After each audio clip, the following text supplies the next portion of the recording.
resultados de la investigación realizada por expertos independientes en torno al socavón registrado en el Paso Express de Cuernavaca. Dos las razones. Uno, fallas en la ejecución de la obra y dos, una falta de supervisión por parte de funcionarios del ramo. Aquí todo el reporte por completo.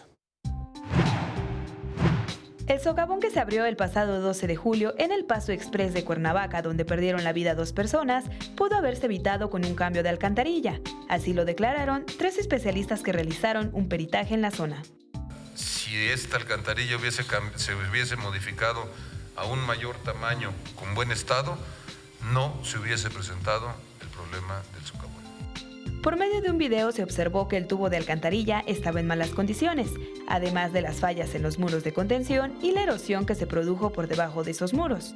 La combinación de los anteriores, junto con la basura que se fue acumulando en la alcantarilla, un mal sistema de drenaje y las intensas lluvias en días previos, fueron los causantes de este asentamiento.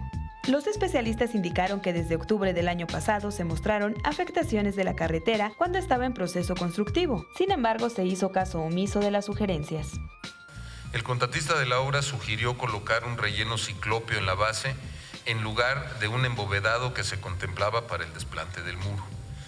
La obra se tuvo que revisar en el sentido de que las cuencas ya no son rurales, son urbanas, que en un momento dado hay aguas negras, que en un momento dado cruzan una autopista muy importante, que se tenía que haber entrado a revisar todo lo que se encontró de deterioros, se tuvo que haber tomado la decisión de cambiarla, se tuvo que haber tomado la decisión de modificarla. No estaríamos sentados aquí platicando del tema si hubieran puesto un tubo nuevo.